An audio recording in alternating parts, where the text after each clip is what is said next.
Hello friends, a very warm welcome to HP study hub. स्वागत है आपका HP study hub के इस यूट्यूब प्लेटफॉर्म में। तो आज के इस लेक्चर में मैं आपके साथ डिस्कस करने वाला हूं हिमाचल प्रदेश फॉरेस्ट गार्ड का जो पेपर है जो कि आज हेल्ड किया गया है। तो आज के इस लेक्चर के माध्यम से हम डिस्कस करेंगे इंग्लिश सेक्शन के एमसीक्यूज क्वेश्चंस को और जानेंगे उनके आंसर को। तो चलिए फ्रेंड्स, शुरू करते हैं आज के इस वीडियो को। बट बिफोर वी गो, अगर अभी तक आपने एचपी स्टडी हब के इस यूट्यूब प्लेटफॉर्म को सब्सक्राइब नहीं किया है then please do subscribe our channel and don't forget to press the bell icon button। घंटी को प्रेस करना ना भूले ताकि इस चैनल से रिगार्डिंग कोई भी इंपॉर्टेंट वीडियो को आप मिस ना करें। तो चलिए शुरू करते हैं क्वेश्चन नंबर 17 से। ये आई थिंक सेक्शन सीरीज जो है बी है। तो चलिए देखते हैं, यहाँ पे आपसे पूछा गया है इंग्लिश सेक्शन का क्वेश्चन नंबर 17 के fill in the blanks with the correct option. आपने यहाँ पर करेक्ट गिवन ऑप्शन में से पुट करना था इस पर्टिकुलर क्वेश्चन के अंदर। ये क्वेश्चन जो था फ्रेंड्स आपके मॉडल वर्ब से लिया गया था। तो we dash to help the poor अपूर। तो इसका जो राइट आंसर है फ्रेंड्स क्वेश्चन नंबर 17 का वो होगा ऑप्शन सी। अगर आपने ऑप्शन सी किया है we out to help the poor, तो आप बिल्कुल यहाँ पे राइट है फ्रेंड्स। अगर ऑप्शन ए को देखें तो नीड यहाँ पे बिल्कुल आंसर यहाँ पे रहने वाला नहीं था, क्योंकि नीड जो आपकी एक मॉडल वर्ब नहीं है। ठीक है, नीड आपकी एक जोड़ी वर्ब की तौर पे काम करती है, और नीड नोट जो है फ्रेंड्स ये आपकी एक मॉडल वर्ब होती है। जब नीड के साथ नोट आता है तभी आप एज ए मॉडल वर्ब काम करता है।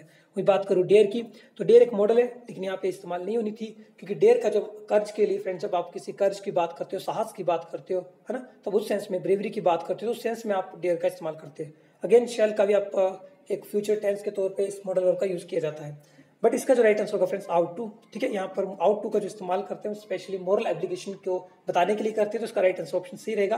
और आउट जो अपने साथ हमेशा टू लेता है एंड आफ्टर दैट वर्ब की फर्स्ट फॉर्म लेता है, तो जो कि स्ट्रक्चर में बिल्कुल फिट बैठेगा, तो ऑप्शन यहाँ पे सी इसका राइट आंसर रहेगा। नेक्स्ट क्वेश्चन, क्वेश्चन नंबर 18, जिसमें आपसे पूछा गया है कंप्लीट द सेंटेंस। और ये क्वेश्चन तो फ्रेंड्स जो था आपका ये अगेन प्रोवर्ब है, a burned child dreads the fire. ठीक है, अगर आपने ये प्रोवर्ब सुनी होगी, ठीक है, burned child dreads the fire, इसका सिंपल सा मतलब ये होता है फ्रेंड्स की एक पर्सन जब कोई मिस्टेक करता है तो उस अपनी मिस्टेक से सीख के कोई आगे दोबारा वही गलती ना करे, तो उस पूरे प्रोसेस को आप कहते हैं a burned child dreads the fire. ठीक है, आपने अब कोई गलती कर दी और उसके बाद आप दोबारा से वो गलती ना करें, क्योंकि आपने पहले सीख लिया है कि आपने ऐसा करके कुछ गलत किया है, तो उस प्रोसेस को आप उस प्रोवर्ब में अपनी कहावत में कह सकते हैं a burned child dreads the fire. Friends, अगर आप एचपी स्टडी हब को रेगुलर फॉलो करते होंगे तो आई होप को आप सभी को पता होगा कि एचपी स्टडी हब ने द पायनियर क्लासेस के साथ मिलकर एक टेस्ट सीरीज भी लॉन्च की थी। ठीक है फ्रेंड्स, और वहाँ पे उन्होंने लगभग आपका एचपी फॉरेस्ट गार्ड के 15 मॉक टेस्ट यहाँ पे हेल्ड किए थे, और काफी ज्यादा क्वेश्चन, लगभग आपके 15 से 20 क्वेश्चन ऐसे फ्रेंड्स जो डायरेक्टली और इनडायरेक्टली जो हमारी टेस्ट सीरीज से पूछे गए। क्लियर है? तो ये क्वेश्चन भी प्रोवर्ब का है, तो आई होप आपने ये प्रोवर्ब पढ़ी होगी, तो आपने इसको ठीक किया। देखो फ्रेंड्स, ऐसे क्वेश्चन में टू बी ऑनेस्ट बताऊं तो यहाँ पे थोड़ा सा ये टफ पार्ट भी बोलूंगा, क्योंकि अगर आपको प्रोवर्ब आती है तभी आप इसको कर पाते हो।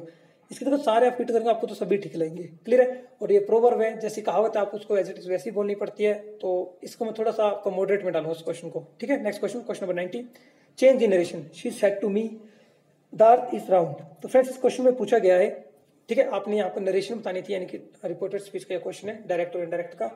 फ्रेंड्स ये ऐसा क्वेश्चन है, अगेन अगर आपने थोड़ा सा नरेशन पढ़ी होगी तो डेफिनेटली यहाँ पे यूनिवर्सल ट्रुथ की बात हो रही है, और यूनिवर्सल ट्रुथ की जब बात होती है तो फ्रेंड्स आप सिर्फ रिपोर्टिंग यहाँ पर स्पीच को चेंज आपका बदलते हो, लेकिन रिपोर्टिंग वर्ब में कोई बदलाव नहीं होता, या रिपोर्टिंग वर्ब इसको रिपोर्टिंग वर्ब बोलते हैं। रिपोर्टिंग वर्ब को आप नहीं बदलते हो, रिपोर्टिंग स्पीच में आपका रिपोर्टिंग वर्ब को आप बदलते हो, और रिपोर्टिंग स्पीच जो आपकी एज इट इज वैसे की वैसी रहती है। ठीक है, समझ आता हूँ। इसका right answer option D, she told me that the earth is round. ठीक है, यहाँ पे ऑप्शन डी इसका राइट आंसर रहेगा, she told me that the earth is round. Clear friends? Okay, next question, question number 20, यहाँ पे आपसे active passive का ये क्वेश्चन है, let a lie never be told. तो इस क्वेश्चन का जो फ्रेंड्स राइट आंसर रहेगा चेंज दी वॉइस का, let a lie never be told. इसका फ्रेंड्स सिंपल सा क्वेश्चन है, लेट लगा है तो नॉर्मल सी बात है, आपको उसको एक्टिव में ले जाना है, तो never tell a lie, option D इसका जो राइट आंसर रहेगा, never tell a lie. Question number 21, the young one of cat child. Again ये जेंडर का क्वेश्चन है, और कैट का जो फ्रेंड्स यंग वन होता है उसे कहा जाता है आपका किटन। आसान सा क्वेश्चन था, इसे भी मैं आपका इजी क्वेश्चन में डालूंगा, पीछे वाले को भी इजी और उसके पीछे वाले को भी इजी में। Question 22, in this sentence I have lost my book, the word have is. Friends मैंने आपको क्लास में जब करवाया था, या फिर आपने मेरी वीडियो देखी होगी पर्टिकुलर इंग्लिश की, तो यहाँ पे मैंने साफ साफ मेंशन किया था कि I have lost my book. Have लगाए, लॉस्ट यहाँ पे मेन वर्ब है, तो नॉर्मल सी बात है, हैव कैसा काम कर रही है, एज अ हेल्पिंग वर्ब, तो इसका राइट आंसर होगा ऑप्शन बी। हेल्पिंग वर्ब को फ्रेंड्स आपका एक्सिलरी वर्ब भी कहा जाता है, I have lost my book का राइट आंसर होगा एक्सिलरी वर्ब। ठीक है, प्रिंसिपल वर्ब को फ्रेंड्स आपका मेन वर्ब भी कहा जाता है, ट्रांजिटिव वर्ब, अच्छा फ्रेंड्स ट्रांजिटिव वर्ब क्या होती है? फ्रेंड ट्रांजिटिव वर्ब वो होती है जब आपने कुछ एक्शन किया और उस एक्शन के साथ क्या हुआ, उसका ऑब्जेक्ट पे कुछ फर्क पड़ा, ठीक है, तो पर्टिकुलर उसमें वर्ब जो होती है वो वहाँ पे काम करती है एज ए ट्रांजिटिव वर्ब। तो यहाँ पे कुछ ऐसा हुआ नहीं है, ठीक है, कुछ काम किया नहीं है सब्जेक्ट ने जिसपे आपका प्रभाव पड़ा ऑब्जेक्ट पे, तो लॉस्ट हो चुका है। तो I have lost my book, आपसे हैव पूछा पर्टिकुलर वर्ड, तो हैव यहाँ पे आपकी एक्सिलरी वर्ब होगी, हेल्पिंग वर्ब होगी जो कि हेल्प कर रही है लॉस्ट को, ठीक है, मेन वर्ब को। Next question, question number 23, the correct saying is, again friends ये आपका अगेन कहावती कहूंगा मैं से भी, इडियम एंड प्रोवर्ब की तरह ये इस्तेमाल किए गए। तो ग्रीड इज अ कर्स होता है, ऑप्शन ए यहाँ पे राइट आंसर रहेगा, ऑप्शन ए इसका राइट आंसर है। क्वेश्चन नंबर, यहाँ पे आपको रीअरेंज करना था पर्टिकुलर सेंटेंस को, तो rearrange the following sentence jumble sentence थे, तो इसका friends right answer option B ही रहेगा। This is an age of mobile phones, अगर आपके पास क्वेश्चन पेपर होगा तो आप इसे देखिए बनाए, इसका राइट आंसर ये रहेगा, this is an age of a mobile phones. बाकी आप बनाएंगे तो आपको बोलने में भी थोड़ा सा यूनिक जैसा लगेगा, ठीक है, बी ऑप्शन यहाँ पे बैठेगा। Question number 25, which one is not correct, यहाँ पे कौन सा करेक्ट नहीं है? My friends do not smoke, ये गलत है फ्रेंड्स, सॉरी आपका ये ठीक है। My friends do not smoke, देखो माई फ्रेंड्स है प्लूरल है, ठीक है, तो डू नॉट स्मोक ही आ गई, बिल्कुल आपका ग्रामेटिकली ठीक है। He is reading a book, ये भी ग्रामेटिकली बिल्कुल करेक्ट है। Ram has gone to Shimla, ये भी ग्रामेटिकली बिल्कुल करेक्ट है। A lot of money are wasted on the project, are नहीं आना फ्रेंड्स यहाँ पे, अ लॉट ऑफ मनी, और यहाँ पे गलत है, a lot of money are wasted on the project, आप इसे प्लूरल नहीं बना सकते, मनी का सिंगुलर प्लूरल नहीं होता है, सो मच बोल दीजिए, कुछ और बोल दीजिए, बट ये आर यहाँ पे ग्रामेटिकली गलत है, तो ऑप्शन डी इसका राइट आंसर रहेगा। नेक्स्ट क्वेश्चन की ओर मूव करें, 26 की ओर।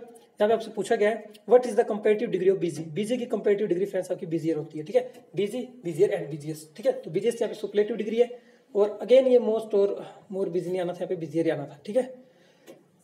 Next question, question number 27, either of this pass to the temple, either, again either similar लेगा अपने साथ, तो ऑप्शन बी लीड्स यहाँ पे राइट आंसर रहेगा।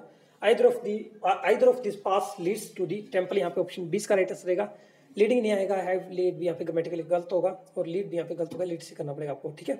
नेक्स्ट क्वेश्चन, क्वेश्चन नंबर 28, यहाँ पे आपसे पूछा गया है they dash her since she was a child, they dash her since she was a child, she they are knowing her since she was a child, option D यहाँ पे इसका grammatically correct रहेगा, तो ऑप्शन डी रहेगा 28 का right, they are knowing her since she was a child, option D यहाँ पे बिल्कुल राइट रहने वाला है, ठीक है फ्रेंड, आप इसे भी याद रखिए। नेक्स्ट क्वेश्चन की ओर मूव करें, question number don't dwell, twelve friends आपकी proverb, again don't dwell dash what has passed away.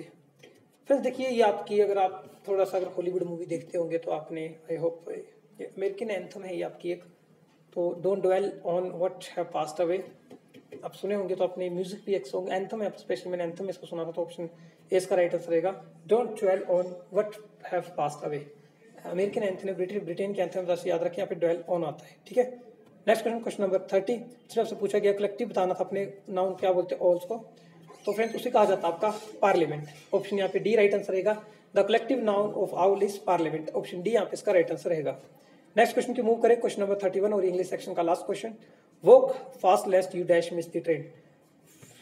Friends lest एक कंजक्शन और ये हमेशा अपने साथ शुरू लेती है, कोई दिक्कत नहीं, कोई समस्या नहीं, बाकी ऑप्शन पुट करने की कोई आवश्यकता नहीं, यहाँ पे ऑप्शन इसका बी जो है राइट आंसर रहेगा। तो फ्रेंड्स 15 क्वेश्चन यहाँ पे इंग्लिश सेक्शन के आए थे, और इस पेपर के अगर मैं कंपेरेटिव करूँ तो यहाँ पर अगर 3-4 क्वेश्चन, 3 क्वेश्चन को मैं निकाल दूँ तो काफी मॉडरेट सा पेपर था ये, क्लियर है इंग्लिश सेक्शन।